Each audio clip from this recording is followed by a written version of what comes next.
In this lesson, we will be focused on the motivational triggers used by social engineers. The backbone of social engineering lies in the ability of an attacker to trick a user into doing something for them. So, how do social engineers get a user to fall for their attacks?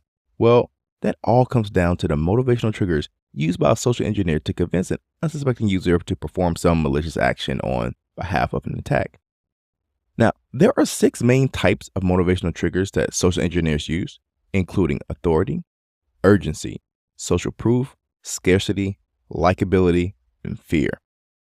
First, we have authority. Most people are willing to comply and do whatever you tell them to do if they believe it comes from somebody who is in a position of authority to make the requests. For example, if an attacker pretends that they are a manager or a high-level executive within the organization, they will probably be able to convince some lower-level employee to do whatever they need to complete their attack. Or our attacker can pretend to be an important client that will have pressure on one of their employees to do something because, after all, they are the client and employee's job is to make sure that the client is happy, right?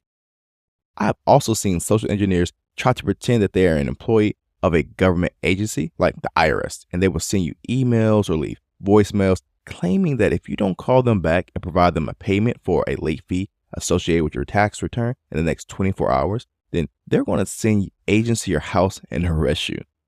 In reality, though, they are not part of the IRS or the government at all, but instead, they're assuming that governmental authority to try to scare you into providing sensitive information like credit card number.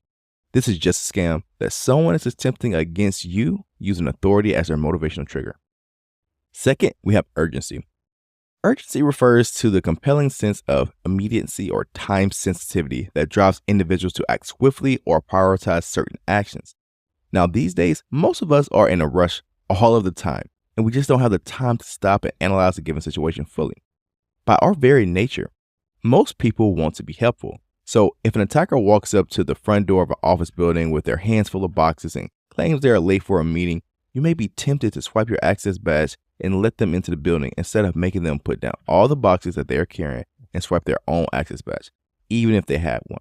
Most of us wouldn't even think twice about holding that door open, but using urgency, the social engineer can trick you into letting them into the building without providing their own identification badge.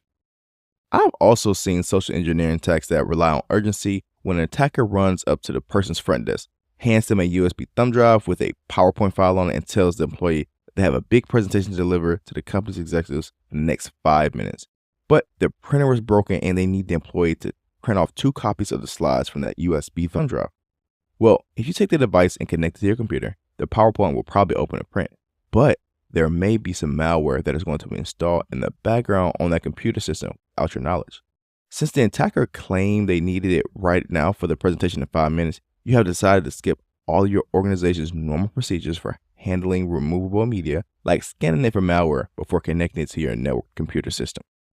Or I have also seen attackers try calling up the technical support help desk and claim they are locked out of their account and need their password reset. The help desk technician may tell them that they need to come to the help desk in person to show their identification badge before their account's password can be reset. And the social engineer will use urgency to try and convince the tech support person that the password must be reset right now and can't wait since there's a big deadline approaching. Again, they are trying to drive home this sense of urgency to get the organization's employees to ignore or bypass their normal security procedures and then be able to gain access to their systems. Third, we have social proof.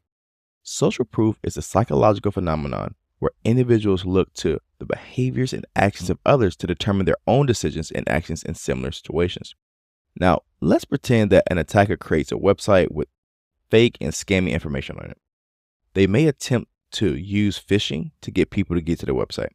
Now, that may not be very effective because people might detect that it was a phishing campaign. But what if I got people to start spreading the word about my new website on Facebook or LinkedIn or Instagram or whatever? And now their friends start going to my website because they think it's legitimate since their online friends posted about my website. This is the idea of social proof. If I can get likes and shares on social media for my scammy website, people are going to be much more likely to click the link because it has a lot of likes, a lot of shares, and a lot of their friends who claim they've used the site. So if a social engineer can trick one friend into posting about it, That friend might influence a second friend and then a third and then a fourth and so on. Remember, people crave being part of a social group. People want to have social interaction, and most people have an inherent need to feel included. So by using social proof, we can use that desire against them. Online marketers use social proof all the time. After all, before you signed up for this class, I bet you took a look at the reviews to see what others said about this course. If you looked at the reviews and there were 0 people enrolled in this course, you might just assume it is a worthless course and you would find a different one. On the other hand, if you see that there's more than 100,000 people enrolled in this course and it has tens of thousands of 5-star reviews, you're probably going to think it's a great course and purchase it. That is the whole idea of social proof.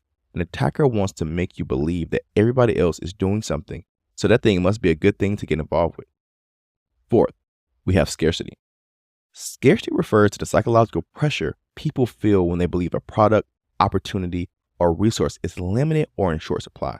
Scarcity is often used when you're trying to get people to act quickly, much like urgency. But the difference is with scarcity, there's a limited number of something that drives people to make decisions quickly.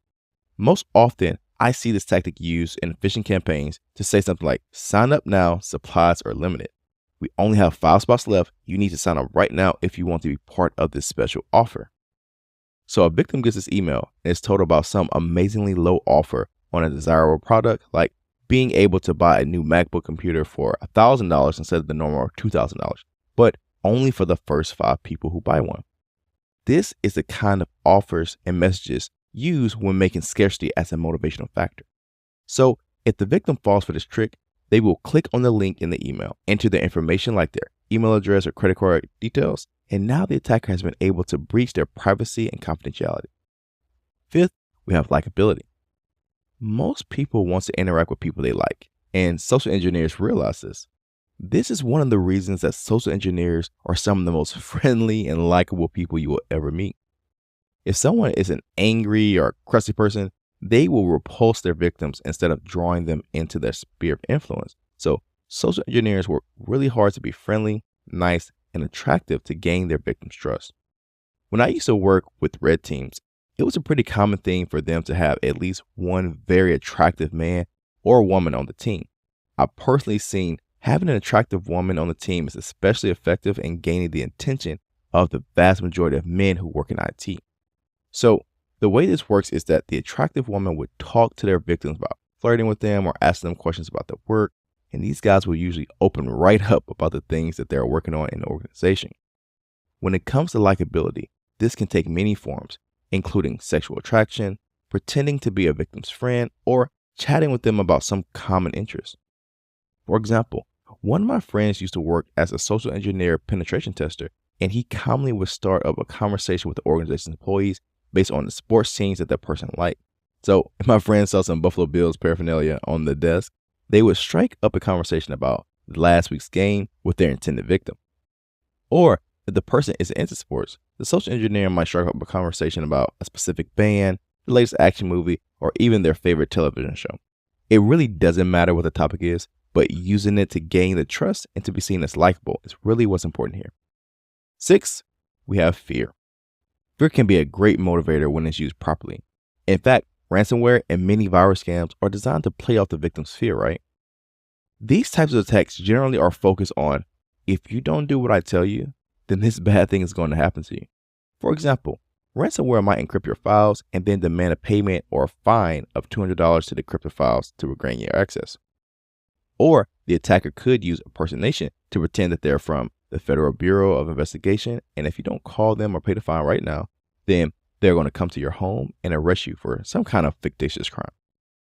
In this particular fear-based scam, the attacker is using 2 motivational factors together, both fear and authority, since they're pretending to be a government agent from the FBI. Here, you can see that sometimes we can overlap these motivations together to create an even more effective social engineering campaign.